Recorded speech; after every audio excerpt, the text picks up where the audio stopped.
What's up, y'all? It's QB1. I'm here with the Lobster, and it's time for the Big Papa, the recap. All the Sunday games, all the good things, all the bad things, all of our thoughts. I do love the recap. I look forward to it every week. I love going back and forth with you guys. New Orleans goes to Atlanta, comes out with a little bit better result than your boys did when they went to Atlanta. They moved to 10-2. Taysom Hill has a pretty good game. New Orleans defense has another good game. Yeah, Taysom Hill actually had his first ever passing touchdown, and then he had another passing touchdown. So he had 2 passing touchdowns, and he put another 80 yards on the ground, 300 total if you combine it.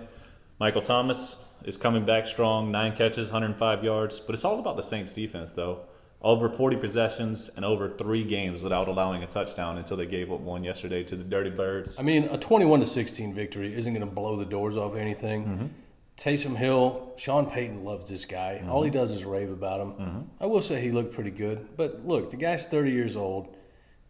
Is he filling in well? Yes. Do I think he's your future? No, sorry. He's absolutely not the future, but he's playing great as the fill-in role. I think he's undefeated as a starter, obviously. I mean, what more can you ask of a guy who's never stepped in and started a game before? I mean, he's a good tool to have in your toolbox. Yeah.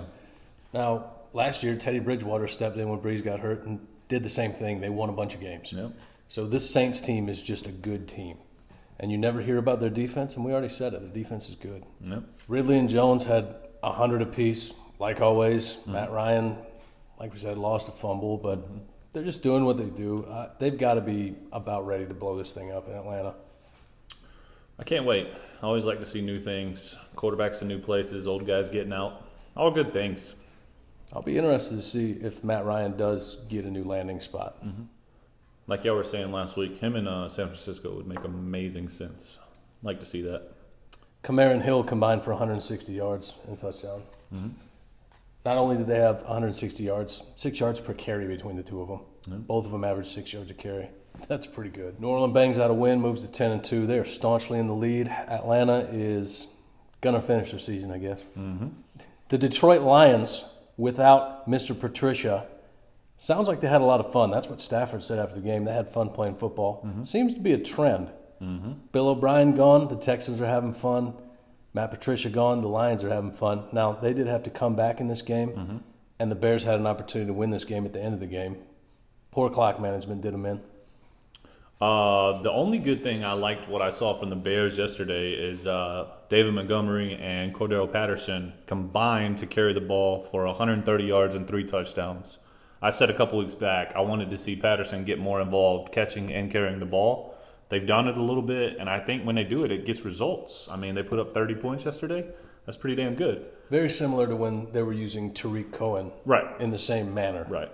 TJ Hawkinson, I think, is climbing into that top 10 tight end in the league range. I've kept saying all season I'm waiting on Hawkinson to do something, and it's slowly getting there. I feel like I was just a little ahead of the horse. Yeah. I feel like Trubisky had a good game. He put him in position to win the game at the end. Allen Robinson jumps out of bounds on 3rd down, leaves it at 4th and 1. Whatever moron made the call to run a halfback dive with 22 seconds and no timeouts and not get the first down, that's why you're the losers of the week. But I think Trubisky had a good game here. I don't know what's going on with the Bears. They look like they're headed for a rebuild. Their amazing defense isn't doing what it's supposed to do. They don't have an identity right now. It seems like they need a new coach. They need a new GM. They need a quarterback. They don't have one on the roster next year, unless you're counting Foles, which that's a joke. So they need leadership. You're right. They need an identity. They have nothing. They need to restart. Yep. Reinsert the cartridge, get a new game going. The sooner you get the ball rolling, the sooner you can start to rebuild. You can rebuild in the NFL quickly now. You can do it in 2, 3, 4 years. But the longer you wait, the longer you're setting back your fan base. And I will say, once again, that the Matt Stafford gunslinging gave him a win. I know you hate it, but when it gets a win, it looks good. I like Matt Stafford. Nope. He doesn't. No. My guy Baker Mayfield goes into Tennessee. This game was an absolute blowout out the gate. I don't know what happened in the second half. Cleveland took their foot off the gas, and I don't know why. This was easily the best pro game of Baker Mayfield's career. He had 334 yards, 4 touchdowns. Everybody's loving him today. Memes everywhere. The national media is eating it up. Everything's what have you done for me lately? Yeah. As soon as something happens, everyone's riding the jock, and then next week it'll be different. What I liked about it is I didn't look at his numbers to 330 and 4 touchdowns. He spread it around. He hit 9 different guys for passes. Higgins and Peoples both had near 100 yards. And while Baker still had 330 yards, they still carried the ball 36 times in this game. So they didn't completely get away from, what's got them to this point. But then on the Titans side, Tannehill goes for almost 400 yards because he was coming from behind the whole day. 3 touchdowns, 1 pick. He was not playing well until the second half, though. When they kind of called the dogs off and ran a little softer defense, he tore it up. Corey Davis had a huge game, 11 catches, 180 yards, and a touchdown. The story of this game to me was the Tennessee Titans had 4 fumbles. Derrick Henry only had 60 yards rushing also. Yeah. Cleveland moves to 9-3. Tennessee falls into a tie in the South with the Colts. They've got big games coming up. There's going to be really good, maybe 1, 2, 3 really good teams in the AFC that are going to get left out of the playoffs. There's just not enough spots this year. There's too many teams that are going to be in that 9, 7, 10, and 6 range, 11 and 5. I think the AFC playoffs will be much more interesting than the NFC playoffs. Tua and the Dolphins winning at home like they're supposed to against the Bengals. Not pretty, 19-7. Tua had a decent stat line. I'm still not seeing the wow factor out of him yet. He had a ridiculous Tim Tebow jump pass falling down to a covered receiver in the left side of the end zone. It was just one of those throws that's like, it was ugly. Like you just don't do stuff like that when you're an NFL quarterback. This is one of those games that everyone circled before the season started, and it was going to be like, yes, we get to see Burrow versus Tua. And it's just Get it taken away from you. You got a combination yesterday of Brandon Allen and Ryan Finley. Who? Mike Gesicki never gets talked about, and I think he's damn good, and I think we need to start saying his name more often. I think if Tua is going to be the starter long term, Gesicki's going to be his number one, and he's going to be a security blanket going forward many years to come. Here's the thing about that, and I saw Gesicki's stat line. I saw some of this game. The problem is Tua's checking the ball down a lot. He's not taking shots. He's going to Gesicki. He's going to the running back out of the backfield. So while, yes, Gesicki's catching the ball, he's doing what's asked of him, I don't think that is a good thing for their offense. It's not like Gesicki's running seam routes and tearing it up. He's the safety blanket. He's running a 6-yard out. He's running an 8-yard sit. Whatever. Like I said, I'm not saying anything bad about the guy. I'm just saying that him leading the team in receptions, it's not like Mike Gesicki's this big game breaker who's going to take the whole team with him. He's not Travis Kelce. No. Dolphins win this game. They're supposed to win this game, but it was horrible to watch. Myles Gaskin came back. He had a good game, too. He was the other one that, too, was checking down the ball. I think the 2 leading receivers in this game were Mike Gesicki and Myles Gaskin. Dolphins moved to 8-4. They are nipping at the Bills' heels. Should be interesting in the East going forward. The Bengals are just trying to get the hell over with this year, hoping Burrow comes back next year and they maybe get some linemen for the guy. Yeah. Got to protect the guy throwing the rock. If you don't got 5 good linemen, nothing else matters.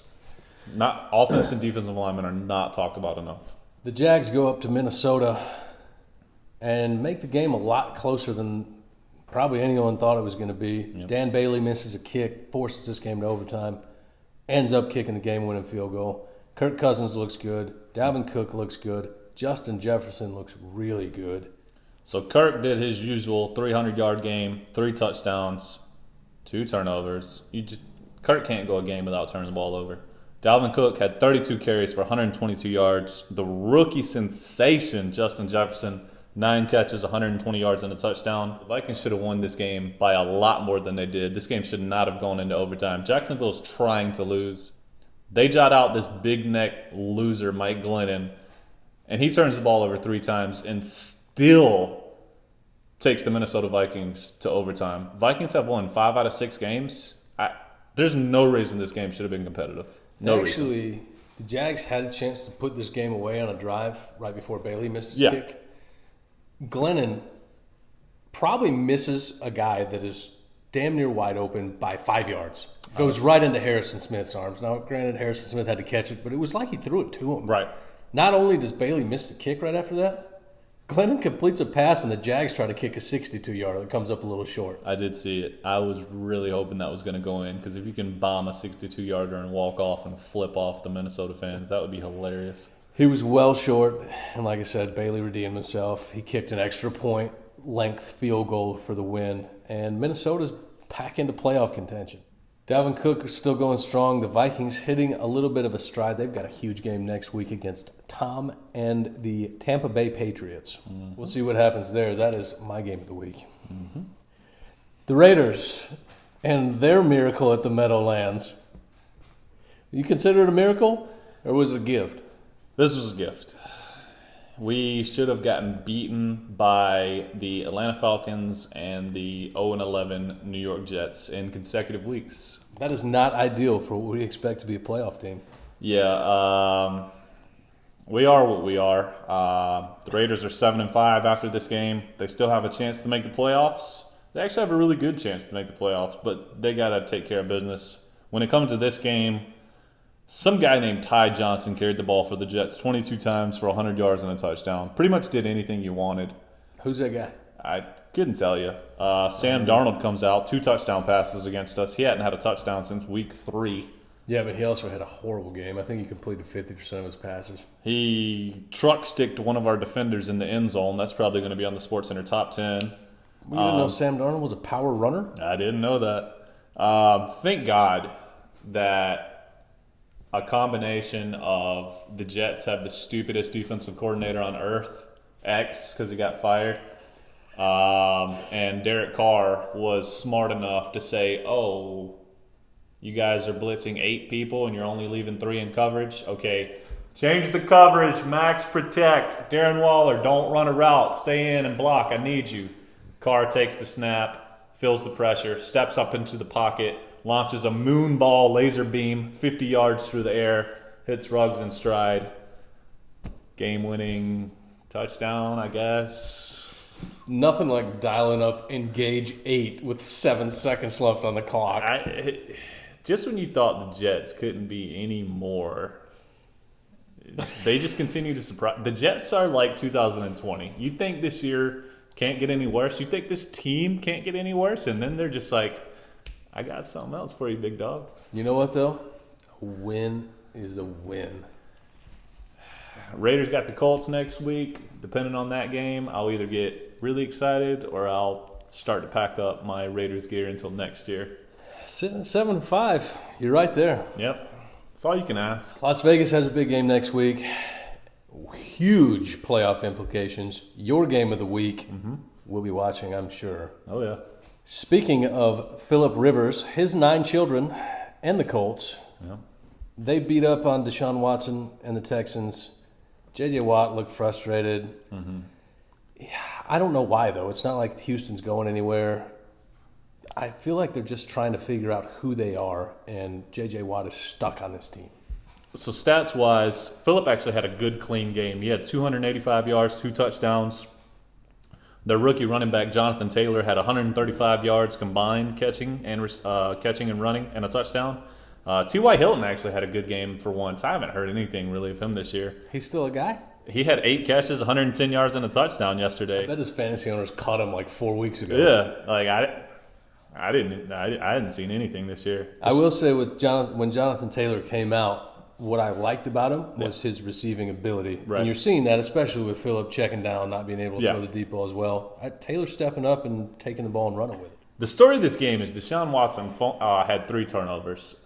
And he had the reason J.J. Watt was a combination of pissed off and frustrated is because Houston had a chance to win this game. They were driving for a game-winning touchdown, and Deshaun fumbled the ball. Yeah, I did see that. And it was a bad fumble too. You just can't. No. And another problem I have with Houston, they did not run the ball. Run the football. I mean, are you David Johnson? Or you can't not run. Who are you, the Falcons? I mean, you can only slam David Johnson up the middle for 2 yards so many times before you're just Watson like, all right, fuck it. Watson can run read option, though. He's led the team in rushing a lot. You got to do something. Do you want your superstar quarterback running the read option? I don't. Right. I don't. Right. Deshaun Watson has star ability. He's just something's just missing this year. Well, I think the problem is Houston was just up shit's creek from the get-go. So this year is a lost year for them. I think they need to find their identity in these last couple games and use that moving towards next year. And they need to get him a number one guy since they decided to trade his number one guy for a washing machine. And since Will Fuller decided he doesn't like playing sports, having a bunch of number twos is not equal to having a number one. Indy goes to Las Vegas next week for a big matchup, big playoff implications. We'll see how it shakes out. Wait for it. See a little bit of steam come off when you pop it. It's like the fireworks of beer. If it was cold enough, you'd be able to see that steam come out and it would say, I am the best damn beer on earth. Save the foam. The Rams go to Arizona for what everyone expected to be a huge game, and the Rams actually performed. Jared Goff looked good. Kyler Murray did not. So Jared Goff had 350 yards, 2 touchdowns. Damn good day at the office for him. Robert Woods, 10 catches, 85 yards. Story of this game, for me, is Jalen Ramsey. Shutting down Nuke. When Jalen Ramsey was guarding DeAndre Hopkins, Kyler Murray threw him the ball 11 times. On those 11 passes that Kyler Murray threw the ball to DeAndre Hopkins and Jalen Ramsey was in coverage, DeAndre Hopkins only had 36 yards. So Jalen Ramsey's pretty good. So that means in the last month, Jalen Ramsey has basically shut down DK Metcalf and DeAndre Hopkins. He's worth it. Would you rather have a shutdown corner or a number one receiver? It really depends on what the basis of my game plan would be. To decide, if I had to decide between those two, it'd be like, oh, okay, well, am I defensive driven or am I offensive driven? Which one is going to outweigh the other? I don't know. It depends on the rest of your team if you're going to have to choose. But Jalen Ramsey's a pretty damn good corner to have. I would pick corner because I know it's a lot easier to find a good receiver than it is to find a good corner. It's very hard to find a good man-to-man corner. Shutdown corners just don't exist. Especially ones that can shut down those two guys. Yep. Kyler Murray did a lot of locking on to DeAndre Hopkins, and I've said this before. He likes to do that 1-2 read, and it gets him in trouble, especially when that first read is guarded by Jalen Ramsey, and it came out in full effect. Now, on the Rams side of the ball, Jared Goff was helped out a lot. I tell you what, Cam Akers looks pretty good. They didn't give this guy the ball a lot to start the season. He's seen the field a lot lately, and he looks good while he's out there. Yep. You don't always have to have a big name running back. You can just get some guys and do the job. Running backs are usually hungry, especially young ones. They want to get that contract. Get them out there, let them get the ball. I mean, as long as they're executing what they're supposed to and they understand the game plan. And it looks like he does. Big loss for the Cardinals. Big win for the Rams. Rams are going one way, Cards are going the other. Rams move into a tie with the Seahawks because Russell Wilson could not beat the Giants. Speaking of that, Colt McCoy got his first win in I cannot tell you how long. It's been years. Let's say that again. Colt McCoy was the starting quarterback to win a game on Sunday. He was helped a lot by Wayne Gallman, who had 16 carries for 135 yards, and the Giants' defense, who no one talks about, but the Giants' defense applies a hell of a lot of pressure. Wilson got sacked 5 times on Sunday. Yeah. But the story of this game is you're Russell Wilson. You're probably third in the MVP race right now. You're one of the faces of the league, and you're going to lose to the Hook'em Horns finest, Colt McCoy, the backup specialist? Like, what are we doing? This dude's been in the league for like 15 years. Russell Wilson, what are you doing? I saw you on Twitter this morning, and you tweeted out, today's a new day. Thank goodness that it's a new day because the old day was not very good. That was embarrassing, I tell you what, Russell Wilson's season has went. I'm way up here, and it was a roller coaster straight down.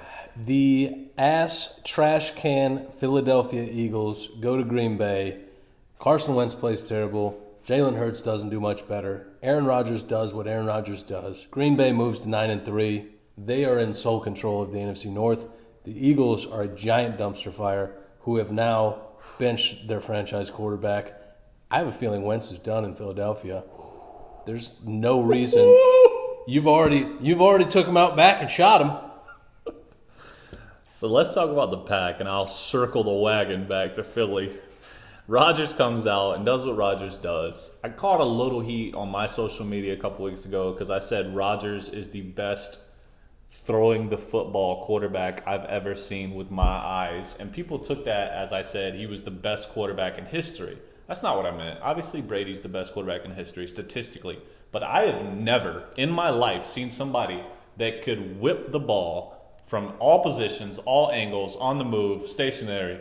No one throws the ball like Rodgers. There's only one other one I can think of. No one that I can think of. Mahomes? No. He throws from all angles too, and he can move. He does all the things. Do it for 20 years. Then we'll talk. I'm not going to disagree with that. I'm just saying he has the same ability. I think the thing you're saying is the consistency. Rodgers has done this for so long. Vontae Adams, double-digit receptions, 120 yards, 2 touchdowns. The Rodgers-Adams connection they were talking about? Yeah. Because they showed how good Rodgers was with Jordy Nelson. Right. Then how good Rodgers is with Adams, and it's better. Yeah.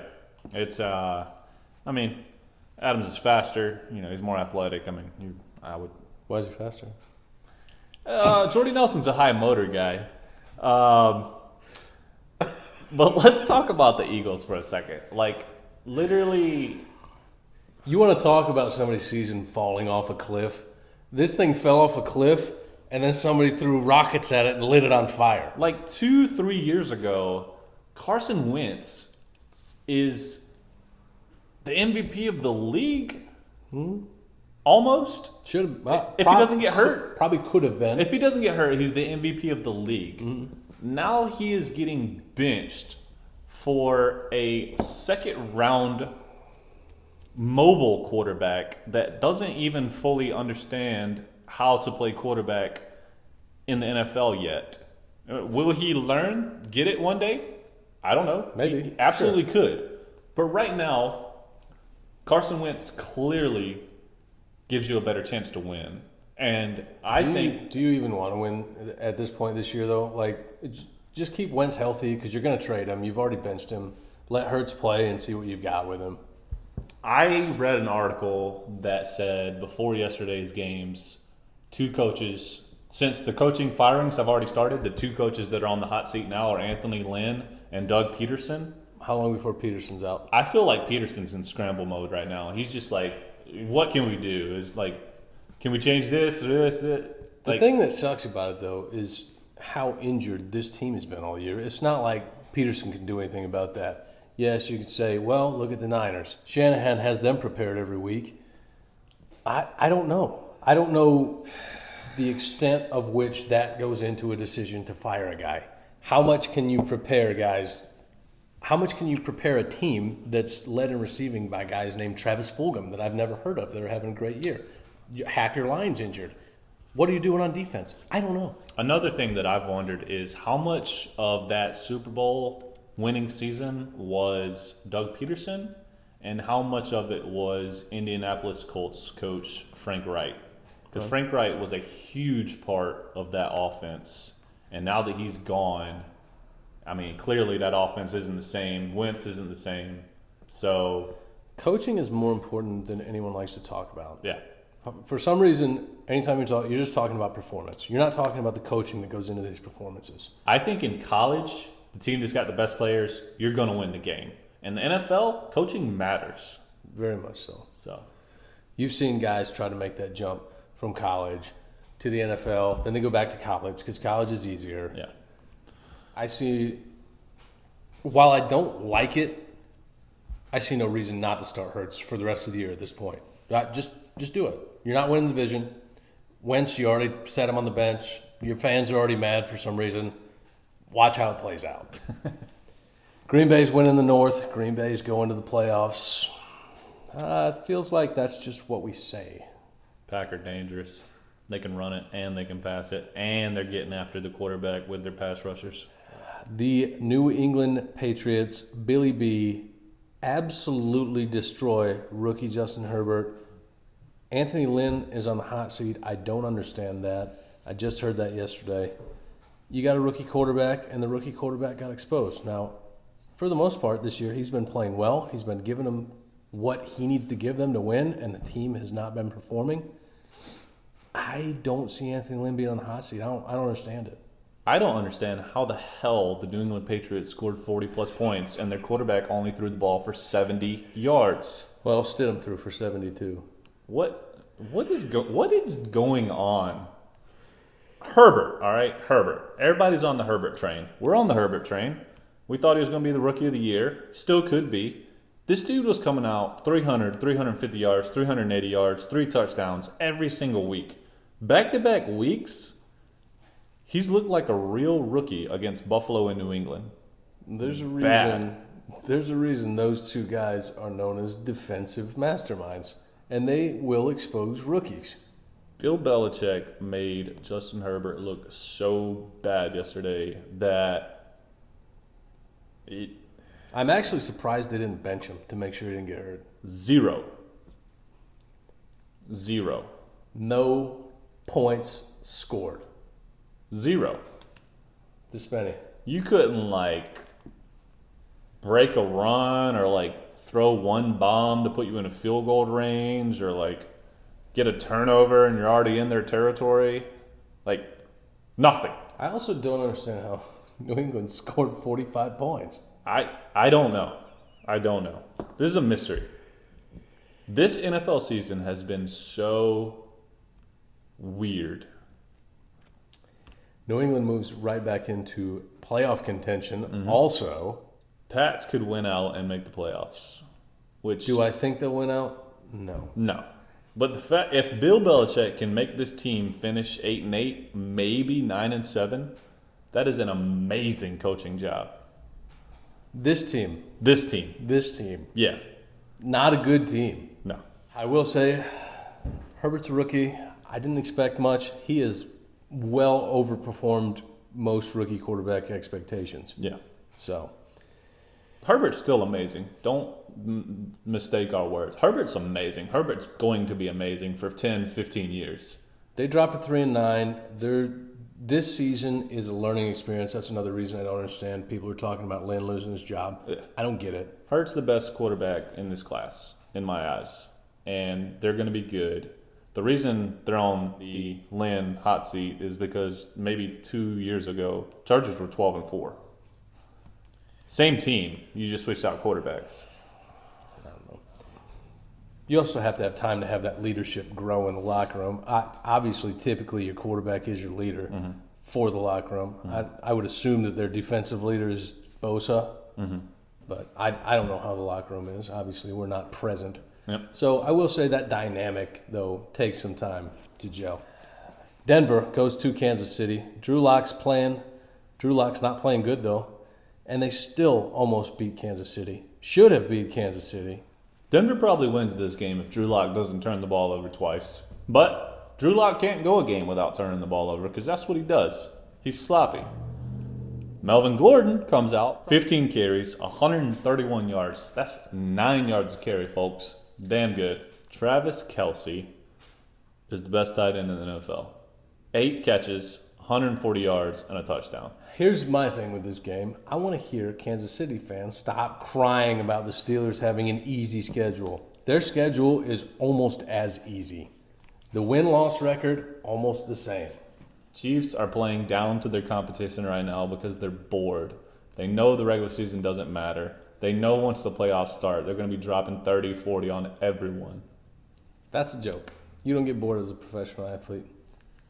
Bored. When you come out and you see you're playing Drew Lock in the Denver Broncos, you're just like, This is a joke. These guys aren't on our level. That's when you lose We're games. so much better than they are. Okay. If you're bored, you don't deserve to be on the field.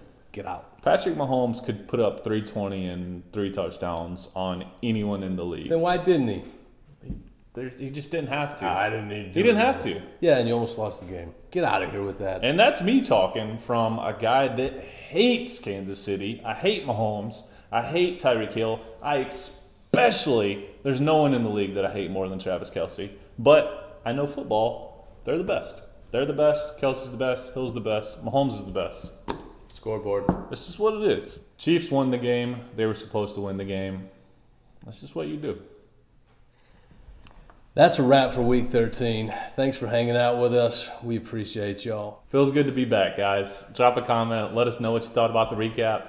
Anything you want to talk about, we'll go back and forth with you. We love you guys. We appreciate you. I'm glad my guys back. We are back. See y'all. Yeah, I'ma drink till I throw up, and you know, my mind is stuck, I'm puffing, you know, I just don't give a fuck, here we go, yeah.